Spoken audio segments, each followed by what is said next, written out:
కృష్ణ రామ రామ గారు జై శ్రీరామ్ జై శ్రీరామ్ జై శ్రీరామ్. నమస్తే అండి, అందరికీ నమస్తే. Welcome to my channel temples journey life. నా పేరు దేవరకొండ మురళీధర్, ప్రొద్దుటూరు, కడప జిల్లా, ఆంధ్రప్రదేశ్, ఇండియా. ఇప్పటివరకు నా ఛానల్ ఏమైనా సబ్స్క్రైబ్ చేసుకోకుండా దయచేసి ఇప్పుడైనా ఈ వీడియో చూసినప్పుడైనా ముందు వీడియో చూడకముందు నా యొక్క ఛానల్ సబ్స్క్రైబ్ చేసుకోండి. వీడియో కింద రెడ్ కలర్లో సబ్స్క్రైబ్ బటన్ దాన్ని నొక్కేసి పక్కన బెల్ ఐకాన్ తట్టి ఆల్ ఆప్షన్ సెలెక్ట్ చేసుకున్నప్పుడు నేను చేసేటువంటి ప్రతి ఒక్క వీడియో మీకు అందరికంటే ముందుగా నోటిఫికేషన్ కానీ మెసేజ్ ఇస్తున్నప్పుడు ఏ వీడియో మీరు మిస్ కాకుండా చూడవచ్చు. టెంపుల్ దర్శన వీడియోస్ అని చూడవచ్చు.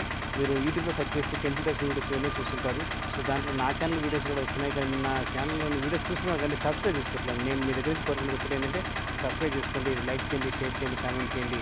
సో మీరు ఇచ్చిన గొప్ప సపోర్ట్ పెట్టండి. నా యొక్క ఛానల్ సపోర్ట్ ఇవ్వండి, సబ్స్క్రైబ్ చేసుకోండి, లైక్ చేయండి, నచ్చితే లైక్ చేయండి, నచ్చిన కృతజ్ఞతలు తీసుకోండి, లైక్ చేయండి, షేర్ చేయండి, కామెంట్ చేయండి. హరే కృష్ణ హరే కృష్ణ, కృష్ణ కృష్ణ హరే హరే, హరే రామ హరే రామ, రామ రామ హరే. ఓం నమ శివాయ, ఓం నమ శివాయ, ఓం నమో వెంకటేశ, ఓం నమో వెంకటేశ. నమో విష్ణుప్రదాయ కృష్ణప్రసాయ భూతలే శ్రీమతి భక్తివేదాంత స్వామి నిత్యనామని నామస్తే సరస్వతి గౌరవాన్ని ప్రచాన్ని నిర్విశేషాన్ని పాశ్చాత్య దేశాన్ని జై శ్రీకృష్ణ చైతన్య ప్రభు నిత్యానంద శ్రీ అద్వైత గదగల శ్రీవాసాది గౌరవ భక్తులు. హరే కృష్ణ హరే కృష్ణ, కృష్ణ కృష్ణ హరే హరే, హరే రామ హరే రామ హరే. జై కృష్ణ శ్రీకృష్ణ పరమాత్మ జై. ఓం నమో భగవతే వాసుదేవాయ, ఓం నమో భగవతే వాసుదేవాయ, ఓం నమో భగవతే వాసుదేవాయ. హరే కృష్ణ హరే కృష్ణ, కృష్ణ కృష్ణ హరే హరే, హరే రామ హరే రామ రామ హరే. అందరికీ నమస్కారం అండి, welcome to my channel temple journey life. ఇది వచ్చేసి శ్రీ గంగమ్మ పరమేశ్వరి దేవస్థానము. ఇది మనుబోలు అండి. అంటే మీరు నెల్లూరు నుంచి గూడూరుకి వచ్చేటప్పుడు మనుబోలు దేవస్థానము, మనుబోలు ఊర్లో శ్రీ గంగమ్మ పరమేశ్వరి దేవస్థానం. తప్పకుండా మీరు మనుబోలుకి వచ్చినప్పుడు ఈ యొక్క దేవస్థానం దర్శించుకొని దీని పక్కనే వచ్చేసి మీకు ఇంకొక దేవస్థానం కూడా ఉంటుంది. ఈ ఊరి యొక్క గ్రామ దేవత ఉంటుంది శ్రీ మనుబోలమ్మ వారి దేవస్థానం, శ్రీ నాగార్పమ్మ వారి దేవస్థానం. ఇది ఇంకొక వీడియోలో చెప్పినాను, ఆ వీడియోలో కూడా చూడండి ఈ యొక్క గ్రామ దేవత గురించి, ఈ యొక్క టెంపుల్ గురించి. ఓకే, ఇది వచ్చేసి శ్రీ గంగమ్మ పరమేశ్వరి దేవస్థానం గురించి చెప్తున్నాను. సో తప్పకుండా మీరు మీ బంధువులు కానీ, మిత్రులు కానీ, శ్రేయోభిలాషులు కానీ, సో మీ యొక్క ఫ్యాక్టరీ కానీ, షాప్లో పనిచేసేవాళ్ళు కానీ, ఫ్యాక్టరీలో పనిచేసేవాళ్ళు, కంపెనీలో పనిచేసేవాళ్ళు, సో గవర్నమెంట్ ఎంప్లాయీస్ కావచ్చు, ప్రైవేట్ ఎంప్లాయీస్ కావచ్చు, ఎవరైనా కావచ్చు, మీ యొక్క స్నేహితులకి, కొలీగ్స్కి అందరికీ ఈ యొక్క గంగమ్మ పరమేశ్వర దేవస్థానం గురించి షేర్ చేయండి.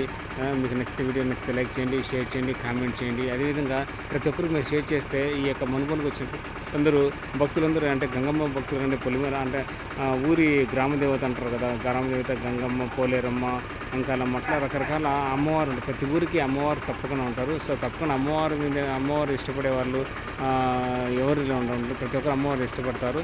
సో అదేవిధంగా మీరు తప్పకుండా మీరు మీ బంధువులు అందరూ వచ్చి మీకు వీలైనప్పుడు, మీకు నచ్చినప్పుడు మీ ఇంటి దగ్గర మీ ఊర్లో మీరు పూజ చేసుకోవచ్చు, పూజించవచ్చు, నమస్కరించవచ్చు. సో అమ్మవారికి అనుగ్రహం పొందవచ్చు. అదేవిధంగా వేరే పని మీద మీరు వచ్చినప్పుడు తప్పకుండా మనుబోర్ల యొక్క ఊరికి వచ్చి తప్పకుండా దర్శించుకొని ఈ శ్రీ గంగమ్మ దేవస్థానం దర్శించుకొని ఇది కట్టి సుమారుగా 10 సంవత్సరాల పైన అయింది. సో తప్పకుండా గంగమ్మ దేవస్థానానికి వచ్చి అమ్మవారికి ఒక అనుగ్రహం, కృపా కటాక్షం పొందాలని కోరుతున్నాను. చూడొచ్చు మీరు. సో చాలా ఆరుబయట చాలా విశాలంగా ఉంటుంది, చాలా చక్కగా ఉంటుంది.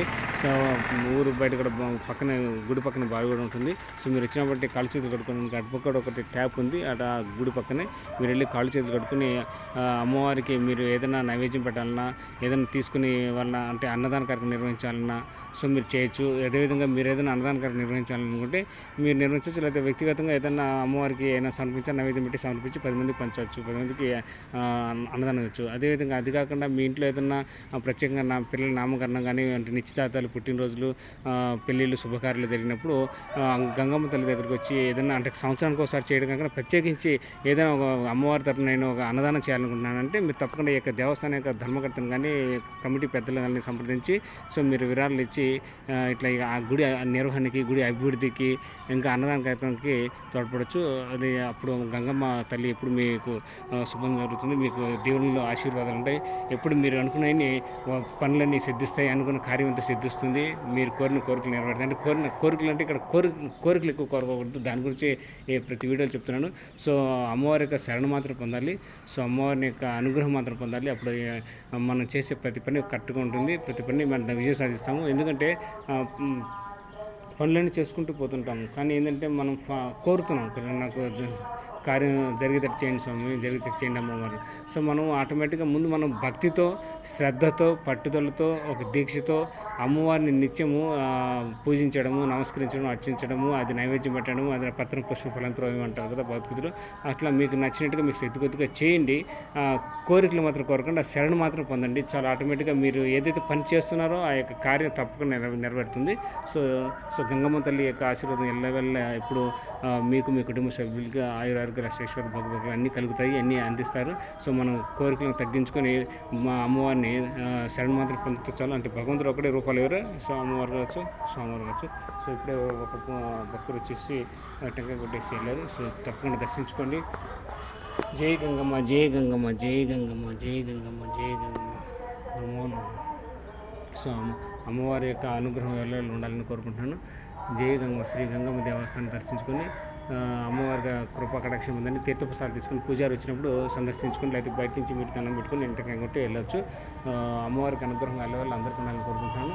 సో తప్పకుండా ఈ యొక్క గంగమ్మ దేవస్థానం దర్శించుకొని అమ్మవారి యొక్క కృపా కటాక్షం పొందండి. తీర్థప్రసాదం తీసుకుని వీలైతే మీకు తోచిన మీకు శక్తి కొద్దిగా అక్కడ హుండీ ఉంటుంది, హుండీలో ఇక్కడ హుండీలో మీకు తోచినంత మీకు శక్తి కొద్దిగా కానుకలు కానీ ముక్కుబడులు కానీ వేసి ఇక గుడి దేవస్థానానికి విరాళాలు ఇవ్వచ్చు. అదేవిధంగా మీరు ప్రత్యేకంగా విరాళాలు ఇవ్వాలనుకుంటే ధర్మకర్తలు కానీ ఈ యొక్క దేవాలయ దేవస్థాన యొక్క ధర్మకర్తలు కానీ పాలక మండలి కానీ ప్రధాన అర్చకులు కానీ సంప్రదించి పెద్దలను సంప్రదించి మీరు వాళ్ళకి విరాళాలు ఇచ్చే రసీదు తీసుకోవచ్చు. అప్పుడు పూర్తిగా ఈ యొక్క దేవస్థానం చెందుతుంది. అప్పుడు మీకు పుణ్యం కలుగుతుంది. అంటే ఇక్కడ మీరు దాన ధర్మాలు చేసినా విరాళాలు ఇచ్చినా గుడి అభివృద్ధికి బాగుంటుంది. అదేవిధంగా మీకు ఆ జీవితంలో అన్ని యొక్క సుఖం జరుగుతుంది. అంటే వ్యక్తి నిత్యము అమ్మవారిని స్వామివారిని పూజించడమే కాకుండా స్మరించాలి. ఈ యొక్క భగవన్నామ స్మరణ మర్చిపోకూడదు. అమ్మవారిని స్మరిస్తే అమ్మవారి యొక్క స్మరణ ఏదైతే ఉంటుందో నామస్మరణ అది నిత్యం పఠిస్తుండండి. పూజ చేసిన తర్వాత ఖాళీగా ఉన్నటువంటి సమయాల్లో, సో పని చేసేటప్పుడు కూడా ఎప్పుడైనా ఖాళీగా ఉంటే తప్పకుండా స్మరించండి. అమ్మవారికి అనుగ్రహం ఎప్పుడు మీ అంటూ ఉంటుంది. కానీ భక్తితో చేయండి. భక్తి ముఖ్యము. అంటే మనకు ధర్మంగా ఉండాలి, నిజాయితీగా ఉండాలి, ధర్మబద్ధంగా ఉండాలి, సనాతన ధర్మం అంటే తెలుసుకోవాలి, భగవద్గీత చదవాలి నిత్యము, భాగవతము, రామాయణము, మహాభారతము, ఇలాంటి కృష్ణ లైఫ్ హిస్టరీ అంటే కృష్ణుని యొక్క జీవిత చరిత్ర ఇవన్నీ చదివితే అప్పుడు మనకు పూర్తిగా ఈ యొక్క ధర్మం ఏంటి, తర్వాత జ్ఞానం అంటే ఏంటి, తర్వాత భక్తి అంటే ఏంటి, తర్వాత ఇంకా కర్మ ఏంటి అని తెలుస్తుంది, జీవన విధానం ఏంటి తెలుస్తుంది. సనాతనం ఏ విధంగా మనం చదవడం అర్థం చేసుకోవడం కాకుండా దాన్ని అలవాటు చేసుకోవాలి, ఆచరించాలి. సో ఆచరించి చాలా గొప్ప విషయం అండి. సో మనం 10 మాటలు చెప్పడం కాదు, నేను కూడా 10 మాటలు చెప్తాను. నేను కూడా ఆచరించాలి కదండి. ఆచరించే వాళ్ళే మనకు కావాలి. సో దాన్ని తెలుసుకొని చక్కగా ఆచరించాలి. అట్లా ఆచరిస్తూ మనం 10 మందికి చెప్పగలిగేటువంటి స్థాయికి వస్తే ఆటోమేటిక్గా మనకు గంగమ్మ తల్లి కాదు, పోలేరమ్మ తల్లి కాదు, మనుబోలమ్మ దేవస్థానం కాదు, నాగర్పం కాదు, ఎవరైనా ఏ దేవత అయినా సరే మనకు అనుగ్రహిస్తుంది. సో దేవతలందరూ కూడా మొక్కేది చివరికి భగవంతుడికి కాబట్టి, సో మనం దేవతలను అప్పుడప్పుడు పూజించిన భగవంతుని యొక్క నామస్మరణ మర్చిపోకుండా నిత్యము భగవంతుని ఆరాధించడం, భక్తితో చేయడం. భక్తి మాత్రం వదలకూడదు. భక్తిగా చేయండి, శ్రద్ధగా చేయండి, ఏకాగ్రత చేయండి. ఏదైనా పూజ చేసినా మనం పూజలు చేస్తాం, పూజలు చేస్తే పుణ్యం వస్తుంది. సో ఆరాధిస్తే ఇంకా మంచిగా భక్తి బాగా పెరుగుతుంది. సో భక్తి పెంపొందించుకోండి, భగవన్నాసం చేస్తూ ఉండండి. హరే కృష్ణ హరే కృష్ణ కృష్ణ కృష్ణ హరే హరే రామ రామ హరే. జై గంగమ్మ, జై గంగమ్మ, శ్రీ గంగమ్మ పరమేశ్వర దేవస్థానం. నమో నమః. హరే కృష్ణ.